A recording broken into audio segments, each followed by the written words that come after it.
अभी हम सूखी डाली पाठ के दूसरे पाठ का अध्ययन करेंगे।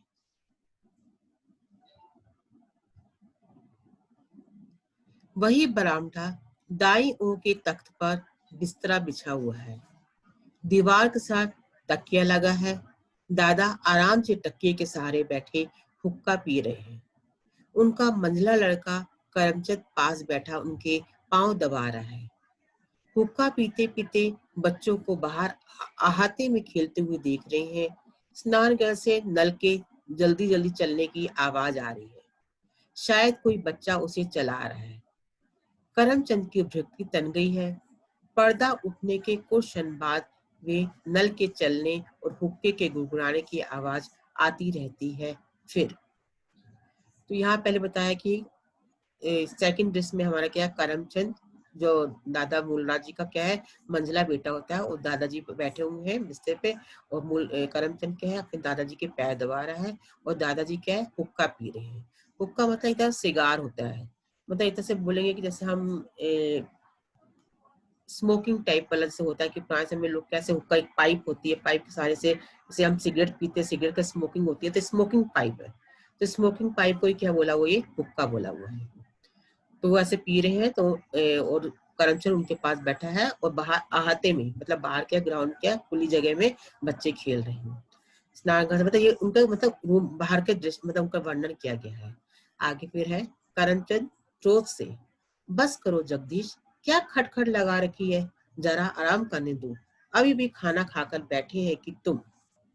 और जगदीश ये क्या है उनका मतलब पोते की बात की, दादा बोलास के पोता, बच्चे सब खेल रहे हैं जो आंगन में, तो बच्चों को मतलब खटखट की आवाज जो आ रही है, तो करमचंद क्या है उनको बीच में क्या बोल रहा है, अभी खाना खा के हम थोड़ी देर आराम करने बैठे हैं, और तुम्हारी खटखट की आवाज सुनाई दे रही, क्या तुम कर रहे हो, ऐसे बच्चों को मतलब चिल्ला के मतलब गुस्से से वो करमचंद बोलता है बच्चों को। तो इतने में दादाजी क्या करते हैं, हुक्के की नली को हटाकर जो वो इस स्मोकिंग कर रहे थे उसको क्या अपनी स्मोकिंग पाइप को दूर करके क्या बोलते हैं, नहीं नहीं खेलने दो बच्चे को। फिर हुक्का गुड़गुड़ाते हैं, बच्चे हंसते हैं। वट की पूरी पूरी डाली लाकर आंगन में लगा दी और उसे पानी दे रहे हैं, हंसते हैं, नहीं जानते कि पेड़ से टूटी डाली जल देने से नहीं पनपती। हुक्का गुड़गुड़ाते हैं, फिर नली छोड़कर करमचंद से, मैं कहा करता हूँ ना कि बेटा कि एक बार वृक्ष से जो डाली टूट गई उसे लाख पानी दो, उसमें वे सरसता ना आएगी, और हमारा ये परिवार बरगद की उस महान पेड़ की भांति है। तो यहाँ पर मतलब ये क्या बताया है कि करमचंद क्या है अपने दादाजी को क्या बोल रहा है, अपने पिताजी को क्या बोल रहा है कि बच्चों की बात बता रहा है कि बच्चे क्या कर रहे हैं कि बरगद के पेड़ जो उनका घर के आंगन में जो बरगद का बनियान ट्री लगा हुआ है, उसकी एक डाल के एक ब्रांच क्या टूट जाती है, तो बच्चे क्या करते हैं उस ब्रांच को तोड़कर क्या है भूमि पर जमीन पर लगाते हैं, और उस पर पानी डाले जा रहे हैं, लगा रहे मिट्टी में थोड़ा सा, उन्होंने मतलब क्या होता है मतलब करमचंद ये बोल रहा है कि ये बच्चों को देखो कि डाल लगाने में लगे हैं, तो इतने में क्या है उसके दादाजी क्या बोलते हैं कि यही बात तो मैं कहता हूँ कि एक बार यदि क्या है पेड़ से कोई डाल टूट जाती है, कोई ब्रांच टूट जाती है, उसे हम चाहे कितना भी सींचे, कितना भी पानी दे, परंतु उसमें वो सरसता नहीं आती। तो इसी प्रकार क्या यदि हमारे परिवार में क्या एक बरगद के महान पेड़ की भांति है, यदि हमारा परिवार से एक सदस्य भी कोई टूट जाता है या कोई अलग हो जाता है, तो परिवार क्या है उस वृक्ष की, इस प्रकार शाखाओं के टूटने से वृक्ष की शोभा नहीं रहती, उसी प्रकार परिवार के अलग होने से क्या है परिवार की भी शोभा नहीं रहती। मतलब इस लाइन में मतलब ये तुम्हारी वर्कबुक में एक अवतरण भी दिया हुआ है, ये अवतरण की लाइन ये है कि पेड़ से टूटी डाली जल देने से नहीं पनपती, एक बार वृक्ष से जो डाली टूट गई उसे लाख पानी दो, उसमें भी ये अवतरण है हमारा मेन इंपॉर्टेंट अवतरण है, इसका मीनिंग जरूर तुमको क्लियर होना चाहिए कि जिस प्रकार की मतलब इसका यदि तुमको अवतरण आ जाता पूछे कि अवतरण का क्या आशय है, आशय स्पष्ट करो, तो क्या बोलोगे कि जिस प्रकार की है यदि किसी वृक्ष से कोई शाखा टूट जाती है तो उसको जब हम दोबारा लगाने का प्रयत्न करते हैं तो वो शाखा पनपती नहीं है, उसी प्रकार क्या है दादा मूलराज ने इस वृक्ष की शाखा का संबंध अपने परिवार के सदस्यों से किया है। यदि परिवार का सदस्य कोई परिवार से अलग हो जाता है, जिस प्रकार शाखाओं के टूटने से वृक्ष की शोभा नहीं रहती, उसी प्रकार परिवार के सदस्य के अलग रहने से परिवार की शोभा नहीं रहती। तो परिवार क्या है एक बरगद के एक महान पेड़ की भांति है, भांति है मतलब समान है। करमचंद, लेकिन शायद अब इस पेड़ से एक डाली टूट कर अलग हो जाए। दादा चिंता से, क्या कहते हो, कौन अलग हो रहा है? करमचंद, शायद छोटा अलग हो जाए। तो अभी अब दादाजी ने कहा ना कि परिवार मतलब एक वृक्ष के समान है, कि परिवार का सदस्य अलग हो जाएगा तो परिवार बिखर जाएगा। तो करमचंद क्या कहता है, परंतु मुझे ऐसा फील हो रहा है कि देखो अभी दादा मूलचंद जी का क्या, बड़ा बेटा की तो डेथ हो जाती है, युद्ध में मारा जाता है। अभी मंजला, करमचंद कौन है, मंजला बेटा, मतलब कि दादाजी अपनी सभी बात किससे करते हैं, करमचंद से करते हैं। तो करमचंद क्या है, अपना मंजला बेटा दादाजी को अपने घर की पारिवारिक स्थिति के बारे में बता रहा है कि शायद क्या है, हमारे मेरे को ऐसा फील हो रहा है कि हमारे घर के परिवार के सदस्य भी एक डाली टूट कर अलग हो रही है। मतलब शायद जो बेला आई है वो मतलब परिवार में उसका एडजस्टमेंट नहीं हो रहा है, वो घर से अलग होना रहना चाहती है। उसका ऐसा मानना है कि मैं घर से अलग, मेरे विचार दूसरों से मिल नहीं रहे हैं, तो मैं अपना अलग गृहस्थी बसा। तो इतने दादा चिंता से बोलते हैं, क्या कहते हो, कौन अलग हो रहा, पूछ रहे हैं। तो करमचंद कहता है शायद छोटा, छोटा मतलब छोटे पोते की बात कर रहे हैं। दादा, परेश, पर क्यों, उसे क्या कष्ट है। करमचंद, कष्ट उसे तो नहीं, छोटी बहू को है। दादा, मुझे किसी ने बताया तक नहीं, यदि कोई शिकायत थी तो उसे मिटा देना चाहिए था। हल्की सी खरोच भी यदि उस पर तत्काल दवाई ना लगा दी जाए, बढ़कर एक बड़ा घाव बन जाती है। वो यही घाव नासूर हो जाता है, फिर लाख मलहम लगाओ ठीक नहीं होता। देखो अभी देखो, दादाजी के मतलब जीवन का अनुभव बताया कि दादाजी जो भी मतलब शब्द बोलते थे, शब्दों में अपने जीवन का अनुभव उन्होंने डाला हुआ है। हर शब्द में क्या उन्होंने बताया कि कैसे परिवार को जोड़ने के लिए कैसे उनके हाथ से प्रयत्न करते थे कि परिवार में एकता बनी रहे, परिवार जुड़ा रहे।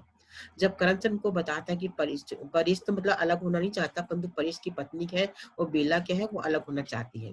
तो दादाजी को बहुत गुस्सा आता है कि मुझे किसी ने बताया ही नहीं कि घर में ऐसी बात हो रही है, वो मुझे पता नहीं। दादाजी क्या कहते हैं कि मतलब करमचंद को बोल रहे हैं, यदि ऐसी बात है तो ये हल्की सी खरोच है, मतलब अभी शुरुआत हुई है। जैसे हमको कोई चोट लग जाती है, ये छोटी चोट लगी है, उस चोट पर यदि हम दवाई ना लगाएं, उसका मलहम पर कोई, तो क्या वो जो चोट है, जो घाव है और अधिक बढ़ जाता है।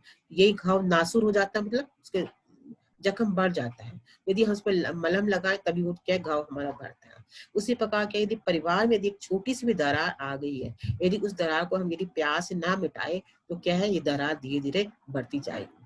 मतलब दादाजी ने हर समय अपने जीवन के अनुभव करके परिवार को एकता में लाने का प्रयत्न किया है। करमचंद, मैं अच्छी तरह तो नहीं जानता, पर जहां तक मेरा विचार है, छोटी बहू के मन में दर्प की मात्रा जरूर से कुछ जाता है। दर्प के मतलब घमंड, कि अपने पर उसको बहुत घमंड है। मैंने वे मलमल के थान और रजाई की अबरे लाकर दिए थे ना, उस सब में तो रख लिए, पर सुना है कि छोटी बहू को पसंद नहीं आए। अपने मायके घराने को शायद भी इस घराने से बड़ा समझती है और इस घर को घृणा की दृष्टि से देखती है। अभी करमचंद ने क्या है, बेला के कुछ एग्जाम्पल देने शुरू किए कि कैसे करमचंद को लग रहा है कि वो परिवार में एडजस्ट नहीं हो रही है। तो मतलब उसको इसका परीक्षा कैसा व्यवहार करती है, परिवार के लोगों के प्रति उसका कैसा व्यवहार है। फिर वो क्या बताती है कि करमचंद ने क्या अपने घर के सभी जितने परिवार के बेटे बहू सबके लिए क्या है, मलमल के था। मलमल का मतलब क्या है, थिन क्लॉथ होता है। थिन क्लॉथ, पतला सा कपड़ा जो होता है उसको मलमल का कपड़ा बोलते हैं। थान मतलब होता है बड़ा कपड़ा जो, और रजाई, रजाई मतलब अपना जो एक ब्लैंकेट। अबरा, अबरे मतलब होता है कि रजाई का आउटर कवर। अभी क्या होता है कि जो रजाई वजाई जो होता है कि हम घर में क्या करते हैं, अपने ये वो कंबल, ये ब्लैंकेट या रजाई गंदा ना हो, उसके हम एक ऊपर पतला से कवर चढ़ा देते हैं। मलमल का कपड़ा, पतला कपड़ा चढ़ा देते हैं कि इतना ब्लैंकेट गंदा ना हो। तो ऐसी करमचंद ने के अपने घर के परिवार के सदस्यों के लिए एक बहुत बड़ा कपड़ा, मलमल का पतला थिन कपड़ा क्लॉथ लाया था और सबको दे दिया था कि तुम अपने अपने घर, अपने अपने रूम में क्या है जो तुम्हारे ब्लैंकेट यूज करते हो उसमें एक आउटर कवर चढ़ा लो। तो वो कह रहा है कि बड़ी बहू, छोटी बहू या छोटी बहू जो भी है, सब भाभी बहू सब लोग ने वो कपड़ा रख लिया। सिर्फ किसने नहीं रखा, इसको बेला को कपड़ा पसंद नहीं आया, क्योंकि वे अपने उसको मतलब बोला कि ये मलमल का पतला कपड़ा है, इसकी क्वालिटी अच्छी नहीं है। अभी तो कंपेयर तो सब चीज से करती थी, उसको कोई चीज यहाँ की तो पसंद आती नहीं थी। उसने क्या, उसको एक साइड में ले लिया और एक साइड में रख लिया, उसको घृणा की दृष्टि से देख रही थी। तो वही उदाहरण करमचंद ने अपने दादाजी को बताया कि मैंने वो कपड़ा ला के दिया, वो भी क्या है, बेला ने पसंद नहीं किया। वो अपने मायके घराने को शायद इस घराने से बड़ा समझती है और हमारे इस घर को घृणा की दृष्टि से देखती है। फिर दादाजी ने क्या जवाब दिया, बेटा, बड़प्पन बाहर की वस्तु नहीं। देखो ये पूरा इस पेज का जो हमारा सेकंड, जिसका हर पैराग्राफ हमारे अवतरण में है। अब ये भी हमारा एक अवतरण है। बड़प्पन बाहर की वस्तु नहीं, बड़प्पन तो मन का होना चाहिए।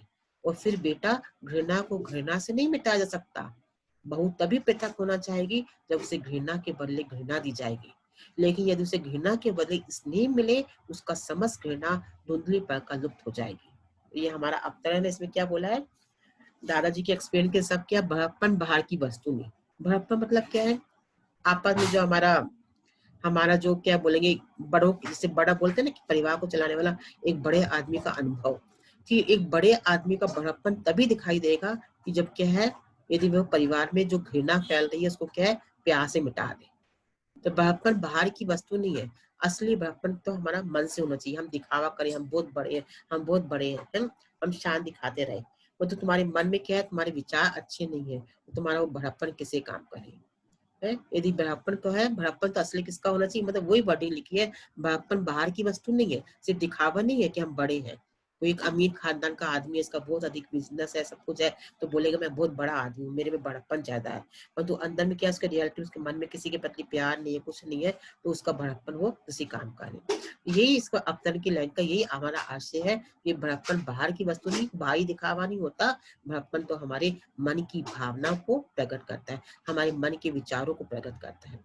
और फिर बेटा घृणा को घृणा से नहीं मिटा। यदि कोई एक आदमी को, यदि बाहर से कोई आई लड़की, मतलब बेला को दान देके दादाजी के है करमचंद को समझा रहे हैं कि बाहर से आई लड़की है, यदि वो हमारे परिवार के प्रति एडजस्ट नहीं हो रही है, उसके मन में हमारे परिवार के प्रति घृणा की भावना है, तो एक मेरे जीवन का अनुभव है कि घृणा को घृणा से नहीं मिटाया जाता, घृणा को प्यार से मिटाया जाता है। यदि कोई एक आदमी नफरत करे तो हम उसके साथ प्यार का व्यवहार करें तो उसका घृणा क्या है, प्यार में धीरे धीरे बदल जाती है।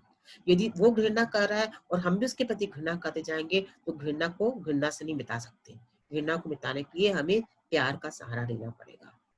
बहू तभी पृथक होना चाहिए जब उसे घृणा के बदले घृणा, मतलब घृणा दी जाएगी, मतलब ये तुम घृणा परिवार के सब सदस्य से घृणा करेंगे तो पक्का ये क्या है, वो अलग होएगी। लेकिन यदि उस घृणा के बदले उसको स्नेह मिलेगा तो उसकी समझ घृणा धुंधली पड़ का लुप्त हो जाएगी। धुंधली पड़ का मतलब धीरे धीरे धीरे कम होती होती वो एकदम गायब, लुप्त हो जाना मतलब गायब हो जाएगी। तो मतलब परिवार के सदस्यों कह रहे हैं उसके प्रति ये जो तुमसे गलत विवेक कर रही है तो तुम उसके साथ अच्छा बिहेव करो। तो दादाजी ने हर समय अपने परिवार के सदस्य को यही शिक्षा दी है कि हमें अच्छा व्यवहार रखना है। हुक्का गुड़गुड़ाते हैं और महानता भी बेटा किसी से मनवाई ना जा सकती, अपने व्यवहार से अनुभव कराई जा सकती है। फूटा वृक्ष आकाश को छूने पर भी अपनी महानता का सिक्का हमारे दिलों में समय तक नहीं बिठा सकता, जब तक अपनी शाखाओं से वे ऐसे पत्ते नहीं लाता जिसकी शीतल सुखद छाया समस्त ताप को हर ले, उसके फूलों की भीनी भीनी सुगंध हमारे प्राणों में पुलक भर दे। अभी ये भी एक अवतरण है। इस सेकंड इसके सब पे मैं कहेंगे सब अवतरण इंपॉर्टेंट है और हर वर्ड का, हर अवतरण का इतना डीपली मीनिंग दिया है। तो रियल में ये सूखी डाली के को ये एकांकी मुझे भी बहुत अच्छी लगी कि हाँ इसमें हमको बहुत कुछ सीखने मिला, कि बहुत कुछ हमें जीवन का अनुभव प्राप्त हुआ है। तो देखो अभी इस अवतरण, जैसे ये अवतरण जो दिया है कि ठूठा वृक्ष आकाश को छूने पर अपनी महानता का सिक्का हमारे दिलों में उस समय तक नहीं बिठा सकता। अभी ठूठा वृक्ष का मतलब क्या है, जैसे एक वृक्ष है, तुमको बताया एग्जाम्पल दे रही है। अभी मैं तुम्हारी इसका बुक के वर्डिंग बाद में एक्सप्लेन करती हूँ। जिस प्रकार एक बहुत घना पेड़ है, उस पेड़ की सभी शाखाएं क्या धीरे धीरे क्या टूट के, डाल टूट के अपने वृक्ष से अलग हो गई। उस वृक्ष क्या है, सिर्फ एक खड़ा खड़ा खाली वृक्ष है, इसमें कोई ब्रांच नहीं दिख रही। धीरे धीरे सभी वृक्ष की डालें सूख गई है, कोई गिर गई है, कोई ऐसा हो गया। तो ठूठा वृक्ष उसको बोलते हैं जिसमें कोई वृक्ष में कोई शाखाएं नहीं। तुम लोगों ने कभी देखा, कभी बहुत कम, कभी जंगल कभी जाओ तो एक वृक्ष ऐसा होता है कि सूखा ऐसे ही वृक्ष खड़ा है, वो इसमें शाखा ही नहीं है। तो ये बोला कि यदि एक ठूठा वृक्ष खूब ऊंचाई पर भी खड़ा है, बहुत बार हम ऐसा देखते हैं, कहीं हमको सीन देखने को मिलता है कि वृक्ष की ऊंचाई इतनी ऊंची है पर उसमें शाखा ही नहीं है, इस ठूठा वृक्ष खड़ा है।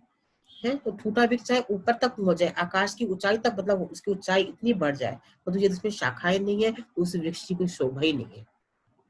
तो यह है कि टूटा वृक्ष आकाश को छूने पर भी अपनी महानता का सिक्का हमारे दिल पर नहीं बिठा सकता।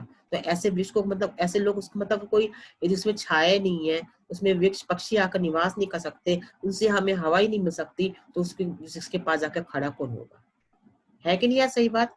यदि ये कोई ठूठा वृक्ष खड़ा है तुम्हारे पास, तुम यदि बारिश आए, धूप लगे, तुम इस वृक्ष के पास जाके खड़े होगे? तुम कहाँ खड़े होगे? जहाँ तुम्हें छाया मिल रही हो। गर्मी लगी तुम कहाँ खड़े होगे? जहाँ से तुमको ठंडी हवा प्राप्त हो रही है।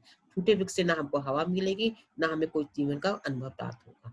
तो इस प्रकार क्या टूटा वृक्ष चाहे कितनी ऊंचाई ले ले, परंतु हमें क्या है, सुख की अनुभूति नहीं देगा। कब तक नहीं देगा? जब तक अपनी शाखाओं में वे ऐसे पत्ते नहीं लाता, कब तक हमको टूटा हुआ अपनी देगा? जब तक उसमें नए पत्ते नहीं आ जाते, जिसकी शीतल सुखद छाया समस्त ताप को हर ले। समस्त ताप मतलब हमारी पूरी गर्मी को हमको दूर कर ले। जब उसमें पत्ते लग जाएंगे, उसमें शीतल सुखद छाया हमको मिलने लग जाएगी, वो हमारी ताप को या हमारी गर्मी को हर लेगी। इसके फूलों की भीनी भीनी सुगंध हमारे प्राणों में पुलक भर देगी। तभी वे वृक्ष क्या है, हमारे लिए काम आएगा। ये टूटा वृक्ष की कोई महानता नहीं है। भाषी बहासी, दादाजी मल्लू और जगदीश ने मेरा वट का पेड़ उखाड़ लिया। ये मल्लू भाषी जगदीश क्या है, दादाजी की क्या है, पोते हैं।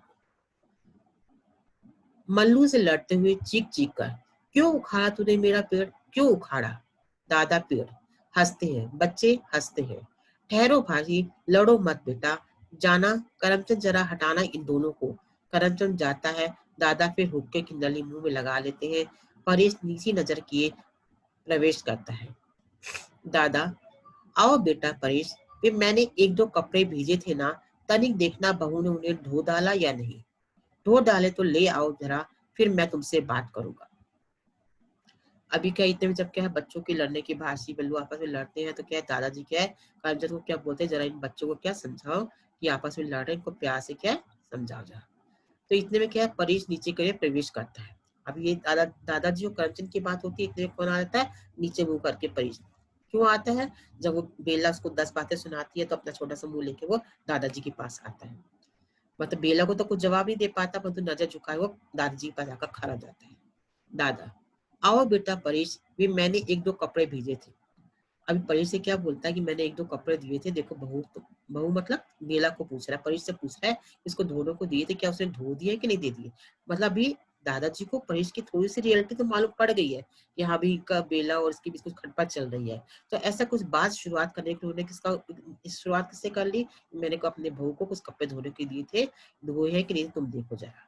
परेश, मैं लज्जित, लज्जित मतलब शर्म से वो नीचे मुकर के खड़ा है। उसको पता है कि उसकी पत्नी तो कोई धोए नहीं है, वो पत्नी तो ऐसा कुछ काम करेगी नहीं। दादा, नहीं धुले तो फिर धुल जाएंगे बेटा, आओ इधर बैठो मेरे। दादाजी तब भी इसको प्यार से बोल रहे हैं कि मतलब दादाजी को समझ में आ रहा है, तभी उसको बोलते कोई बात नहीं, तो चिंता मत, तो मेरे पास आकर बैठ, मैं तुम्हें बुलाने ही वाला था, आओ आओ इधर आकर बैठो। वे हुक्का गुड़गुड़ाने लगते हैं। परेश चुपचाप आकर दादाजी के पास बैठ जाता है। दादा, हुक्का गुड़गुड़ाना छोड़कर, मुझे करमचंद से अभी पता चला है कि तुम्हारी बहू को रजाई के अबरे और मलमल का थान पसंद नहीं आए। तुम्हारे टाउट है पुराने समय के आदमी, इन नई फैशन की चीजें खरीदना क्या जाने। तभी तो मैं कहता हूँ कि छोटी बहू को बाजार ले जाओ, ये स्वयं अपनी पसंद की चीजें ले आएगी। जो कितनी अच्छी बात दादाजी ने बोला। मतलब ऐसा नहीं कि परेश को आके चिल्लाया कि तेरी पत्नी कहीं किसी घर से एडजस्ट नहीं हो रही, वो नहीं हो रही, ऐसा कुछ नहीं है। और दादाजी तो अपने परिवार को जोड़ना चाहते थे। तो उन्होंने क्या बोला, परेश को बुलाकर बोला कि मुझे अभी करमचंद ने बचाया कि करमचंद ने सबको बहुओं को रजाई के अबले या आउटर कवर ला के दिए थे, हैं वो क्या है, बेला को पसंद नहीं आए, तेरे ताऊ। अब करमचंद वो परेश का रिश्ता क्या हो गया, ताऊ, ताऊ मतलब पिताजी का बड़ा भाई है। छोटे बेटे का बेटा था ना परेश, तो वो करमचंद मंझला बेटा था, तो करमचंद कौन हो गया परेश का, ताऊ जी लगे।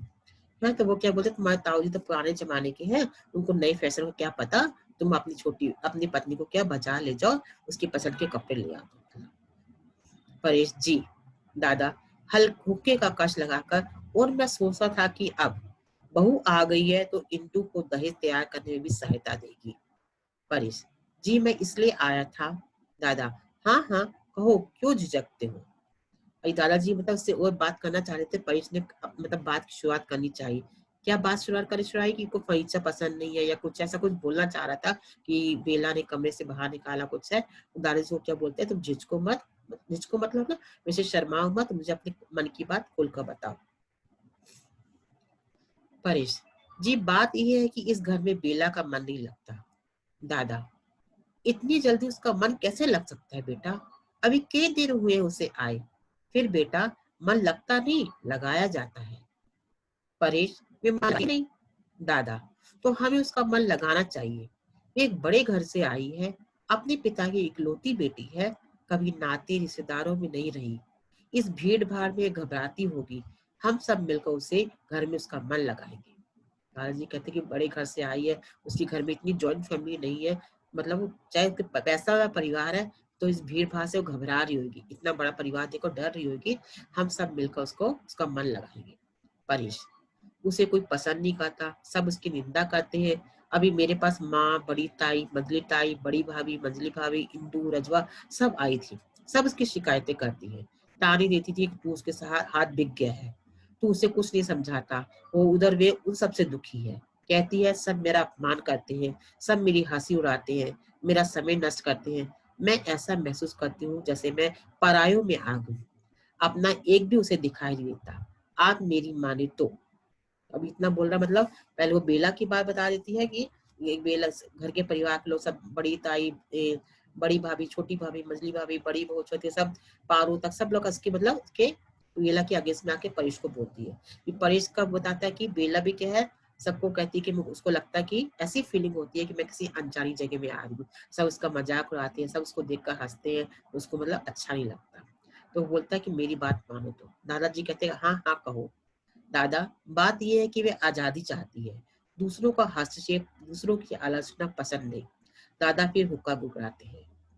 परेश ने आके क्या बोला कि उसको दूसरों का हस्तक्षेप मतलब किसी के, कोई इसके बीच में आकर कोई बोले उसको अच्छा ही लगता, कोई दूसरों की आलोचना, कोई इसका आलोचना मतलब उसको क्रिटिसाइज करे उसको, तो वो भी उसको पसंद नहीं है। वे समझती है वे छोटी बहू है, इसलिए सब उसकी आलोचना करना, उसे आदेश देना अपना कर्तव्य समझते हैं।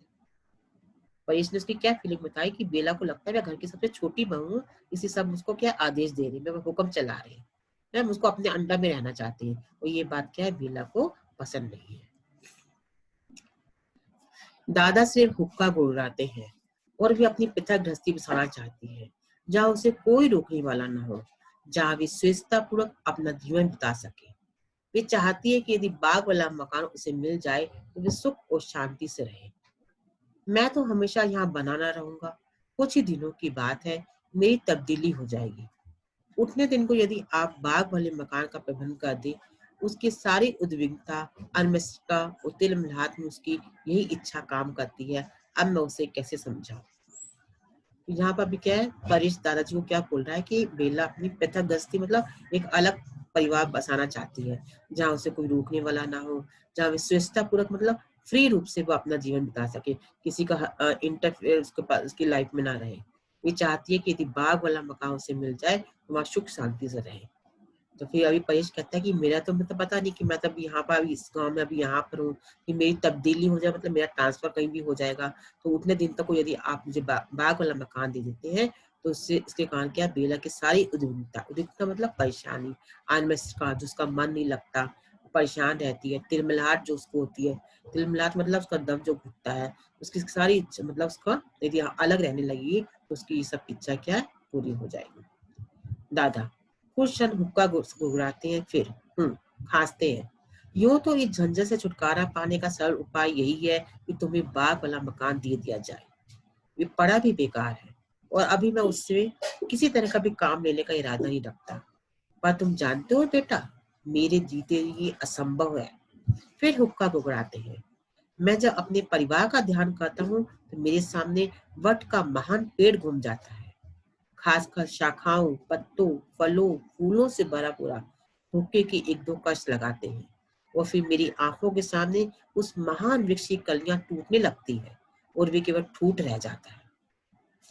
दादाजी क्या बोलते हैं इसको कि वैसे तो मैं तेको मकान दे दूं, मेरे को ऐसा कुछ नहीं है कि मेरे को वो मकान मेरे लिए फालतू पड़ा है, बेकार पड़ा हुआ है, और अभी मैं उस मकान में कुछ कर भी नहीं रहा, तो मेरे को देखे क्या है, कोई ऐसा फर्क नहीं पड़ने वाला।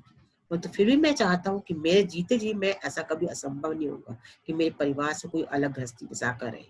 यदि आज मैं किसी एक को मतलब परमिशन देता हूँ कि जाए, तो कल दूसरा मतलब कहेगा कि मैं अलग अपना गृहस्थी रहता हूँ। सबको फ्रीडम चाहिए। तो ऐसे कहते हैं, ऐसे धीरे धीरे क्या परिवार टूटता जाएगा। तो दादाजी कहते मेरी जीते जी तो ये बिल्कुल भी असंभव है। मैं जब अपने परिवार का ध्यान करता हूँ तो मेरे सामने वट का महान पेड़ घूम जाता है। जब भी मैं पहाड़ पर अपनी फैमिली को देखता हूँ तो मेरे को फैमिली बरगद के महान वृक्ष के समान दिखाई देती है, इसमें शाखाएं हैं, पत्ते हैं, फल है, फूल है, पूरा सेट। इसी प्रकार मेरा परिवार में भी क्या है, क्या बेटे हैं, बहुएं हैं, पोता है, पोते बहू है, पोतों के बच्चे, ऐसा मेरे को क्या है, मतलब हर चीज को उन्होंने फूल पत्तियों से कंपेयर किया गया है। यदि मैं ऐसे सब कलियां टूट जाएंगी तो वे केवल ठूट रह जाएगा। यहाँ पर ठूट का मीनिंग फिर वही जो मैं पहले एक्सप्लेन कर चुकी हूँ, जिस वृक्ष में कोई शाखाएं नहीं होती, ये पेड़ ऐसे ही खड़ा होता है, सूखा पेड़ खड़ा होता है, उस पेड़ को क्या बोलते हैं? ठूट, जिसमें कोई पत्ते नहीं होते।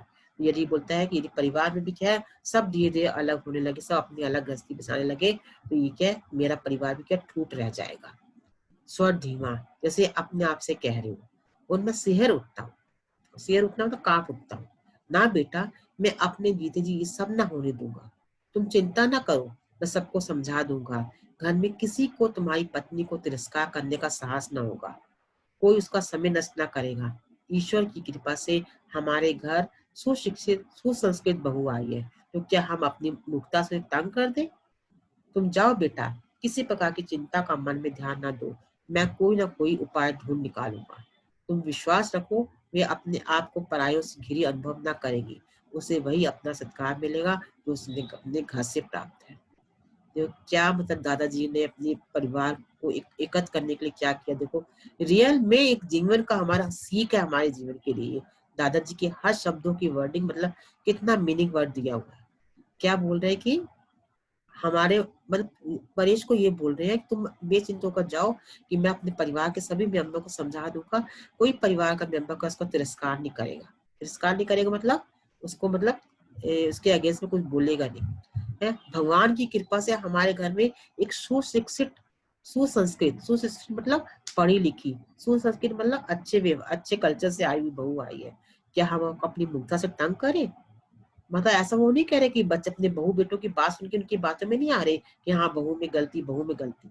वो क्या बोल रहे, नहीं हमारे घर पढ़ी लिखी बहू आई है, हम उसको तंग नहीं करेंगे, उसको अपने घर में एडजस्ट करेंगे।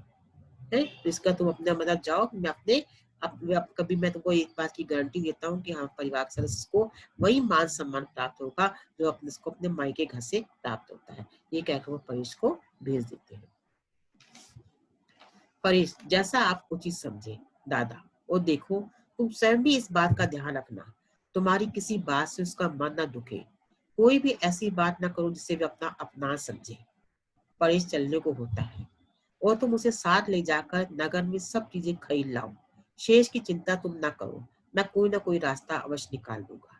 जैसे तो क्या बोलते हैं, उसको बाजार ले जाओ, उसको जो चीज खरीदना है उसको तुम लो। मतलब परेश को ही बोलते तू अपनी पत्नी का ध्यान रख, जैसा वो चाहती है वैसा करो। ऐसा परेश, जैसी आपकी इच्छा। चला जाता है। दादा फिर गुड़गुड़ाने लगते हैं। हुक्के के कष्ट लंबे हैं जो इस बात के साक्षी है कि दादा हुक्का पीने के साथ साथ सोच भी रहे हैं। हुक्का भी पीते जा रहे हैं वो, सिगार भी पी रहे हैं, साथ साथ उनके मन में कई विचार भी आ रहे हैं कि मेरा परिवार को टूटने से मैं कैसे बचाऊं, कैसे मतलब उनको अपना वो सोचते हैं दादा। जैसे अचानक उन्हें कुछ याद आ गया। रजवा, रजवा। फिर हुक्का गुगराते हैं, रजवा नहीं आती है। फिर आवाज देते हैं, रजवा, रजवा। रजवा दूर से जी आई भागती हुई सी प्रवेश करती है। छोटी बहू के अतिरिक्त सबको मेरे कमरे में भेज दो, कहो कि सब काम छोड़कर मेरे पास आए। रजवा जो घर की मिश्रानी होती है उसको क्या कहती है, ये छोटी बहू को, सिर्फ छोटी बहू मतलब बेला को मत बोलो, बाकी घर के सब परिवार के सदस्य को बोलो जल्दी से मेरे पास आए। और दादाजी के दिमाग में कोई उपाय आता है घर की एकता को जोड़ने के लिए कि हाँ सब, तो सब परिवार के सब लोगों को बुलाते हैं, बस बेला को नहीं बुलाते क्योंकि बेला के सामने तो सब बात नहीं कर पाएंगे ना, इसलिए वो कहते हैं बेला को छोड़कर सबको मेरे कमरे में भेज दो। रजवा जाने लगती है। और सुनो, कोई ना रहे, सबसे कहना कुछ क्षण के लिए अवश्य यहाँ आए। दादाजी मैं अभी जाकर सबसे कह देती हूँ। रजवा चली जाती है। दादा फिर हुक्का गुगराने लगते हैं। नल से किसी के कपड़े धोने की आवाज आने लगती है। दादा और भी लंबे लंबे कश लेते हैं। धीरे धीरे कुतुब के प्राणी आने लगते हैं। बालक और युवक और चारपाई पर बैठते हैं। स्त्रियां बरामदे के फर्श पर। रजवा उनके बैठने के लिए मोड़े और चटाइयां लाकर बिछा देती है। मोड़े मतलब होता है एक स्मॉल स्टूल, स्टूल टाइप जैसा होता है बैठने के। इससे पहले पुराने जमाने में क्या होता था कि ऐसे केन से बना हुआ रस्सियां छोटी छोटी स्टूल टाइप होता था। और चटाई मतलब नीचे मैट, मैट में स्त्रियां जितनी फीमेल बैठे हुए वो लेडीज बैठ जाती है, और मोड़े में क्या है उसमें जेंट्स लोग बैठ जाते हैं। दादा हुक्का पीकर पीना छोड़कर, इंदू कहाँ है, वे नहीं दिखती। और फिर हुक्का गुराने लगते हैं और एक नजर सबको देखते हैं। रजवा स्नानगृह को जाने वाले दरवाजे में जाकर इंदू को आवाज देती है। कपड़े धोने का स्वर जो इस बीच से निरंतर आ रहा था सहसा बंद हो जाता है। इंदू बाहर से जी आई। अंदर आकर मैं नल पर थी, कपड़े धोने में लगी थी। दादा एक कश खींचकर, बैठो बेटा, एक दो क्षण तक हुक्का गुगराते हैं। मैंने आज तुम सबको एक विशेष अभिप्राय से बुलाया है। विशेष अभिप्राय मतलब एक मीनिंग से मेरा बुलाने का एक विशेष अभिप्राय था, एक विशेष बात थी, मतलब मेरे मन में एक आशय था जिसके कारण मैं तुमको बुलाना चाह रहा था। मुझे ये सुनकर बड़ा दुख हुआ कि छोटी बहू का मन नहीं लग रहा। दैट उन्होंने अपने फैमिली मेंबर से बोलना चाहा कि मेरे को बहुत दुख लगा कि हमारे घर में छोटी बहू जो अभी शादी होकर आई है उसका हमारे घर में मन नहीं लग रहा।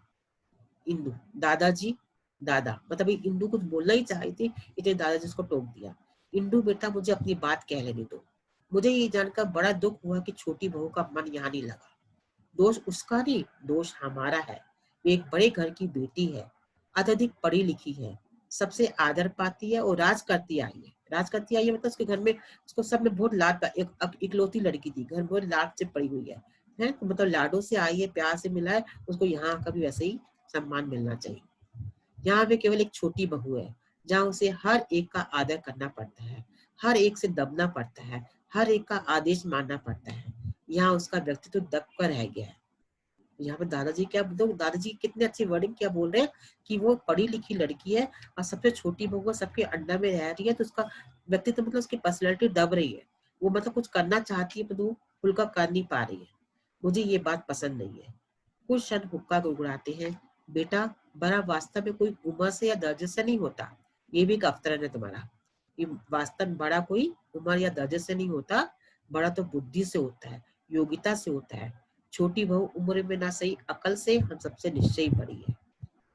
क्या बोला दादाजी ने कि बड़ा ऐसा नहीं हुआ कि तुम उम्र से बड़े हो, वो छोटी बहू सबसे छोटी है तो छोटी रहेगी। बड़प्पन किसमें दिखाई देता है? व्यक्ति की बुद्धि में, व्यक्ति की योग्यता में, उसमें जीवन का कितना एक्सपीरियंस है, उसमें कितना दिमाग है।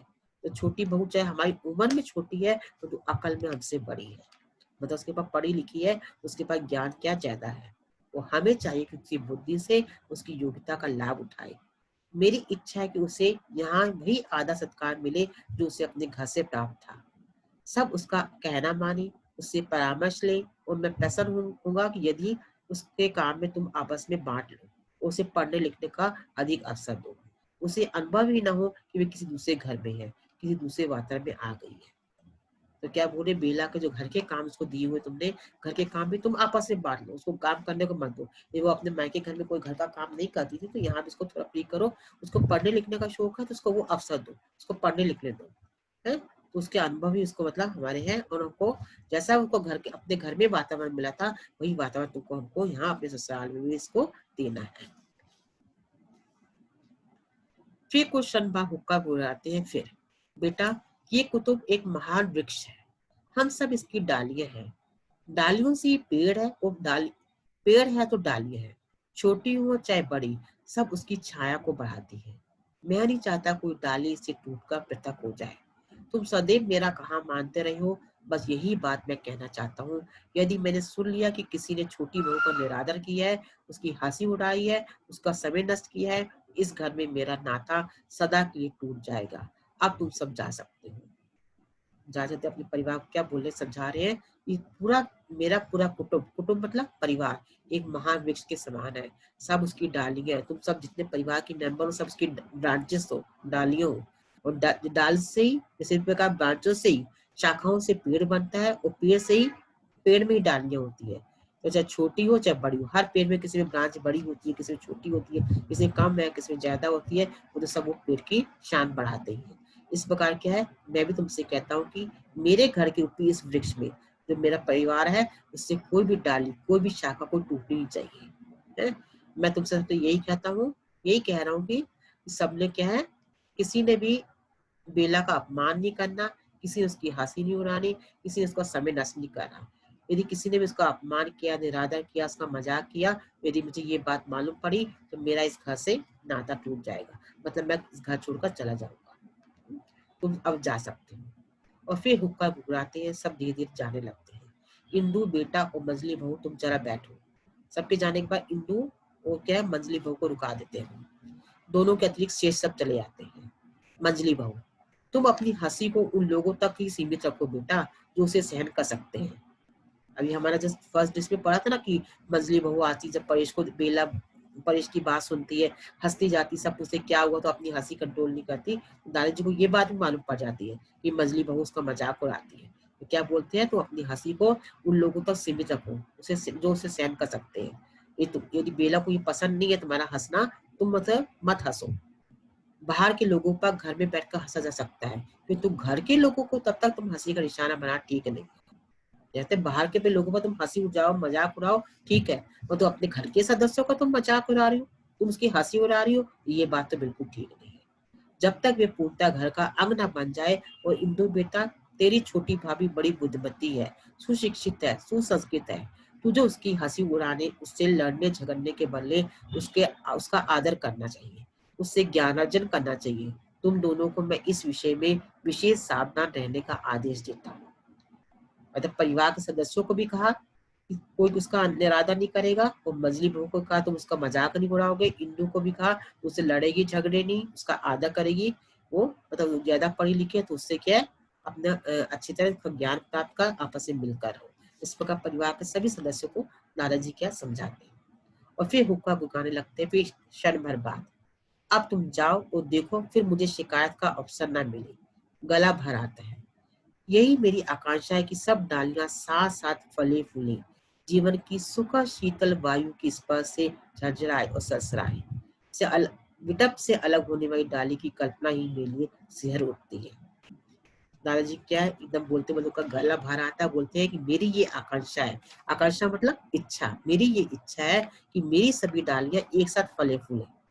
मतलब मेरे परिवार की जो शाखाएं हैं सब मिलजुल कर रहे। जीवन की सुखद शीतल वायु, मतलब ठंडी सुखी जीवन की हवा जो है मेरे को स्पर्श करती जाए, कि मेरे को परिवार सबके लोग सब सुखी सुखी जीवन बिता रहे। यदि कोई भी इनसे अलग हुआ, अलग होने वाली डाली की कल्पना से मैं शेयर उठता हूँ, मतलब काम उठता है। यदि मुझे मालूम पड़े कि एक परिवार का कोई सदस्य अलग होना चाहता है, तो ये बात सुनते ही मैं कांप उठता हूँ, और ये मैं ऐसा कभी होने नहीं दूंगा। इंदु, हमें क्षमा कीजिए दादाजी, हमारी ओर से आपको कभी शिकायत का अवसर न मिलेगा। दोनों चली जाती है। दादा कुछ देर हुक्का गुर्राते हैं, कि बाहर खेलते हुए बच्चों को आवाज देते हैं। दादा, भाशी, मल्लू, जगदीश, आओ, आज तुम्हें एक कहानी सुनावे। बरगद का पेड़, उसके बच्चों की। भाशी दरवाजे से झांककर, हम सुन चुके हैं, हम नहीं आती इस बार ये कहानी। मल्लू, चांद राजा तारा राजा की सुनाओ तो आए, हर बार वही कहानी, नकल उतारकर एक था बरगद का पेड़। अभी सब परिवार के लोगों को समझाया। मैं दादाजी क्या है, बाहर जब बच्चे खेल रहे हैं उनको अपने बुलाते, छोटे बच्चों को बुलाते हैं, कहते हैं मैं तुमको एक कहानी सुनाऊं। तो दादाजी क्या करते हैं, सब बच्चों को बुलाकर एक ही कहानी सुनाते। एक बरगद का पेड़ था, उसकी बहुत सी शाखाएं थी। मतलब हर से अपने परिवार के सदस्यों का एग्जाम्पल, कि परिवार में बरगद के पेड़ के समान है, बरगद के पेड़ की छाया में जैसे कि बहुत सारी शाखाएं होती है, इसके बाद मेरे परिवार में बहुत सारी शाखाएं, सब परिवार के सदस्य मिलकर रह रहे। तो बच्चे वो कहानी सुन सुनकर क्या बोर हो गए थे। जैसे दादाजी बुलाते कि अब तुमको कहानी सुनाता हूँ, तो कहते हमें नहीं सुननी वो कहानी, कोई चार तारा राजाओं की कहानी सुनाओ तो हम सुने, हमको बरगद के पेड़ की कहानी नहीं सुननी। इस प्रकार बच्चे क्या है, दादाजी से कहानी सुनने को मना करते हैं। तो इतने में क्या है, दादाजी क्या कहते हैं, यही कहानी जो कुटुंब का, समाज का, राष्ट्र का निर्माण करती है, यही तो जीवन को सुदृढ़, विशाल और महान बनाती है। तो दादाजी क्या है, उसको कहते हैं नहीं, बरगद का पेड़ ही हमारे जीवन का क्या है, राष्ट्र का निर्माण करता है। यहाँ पर सेकंड डिश हमारा खत्म होता है। तीसरे डिश को हम बाद में देखेंगे।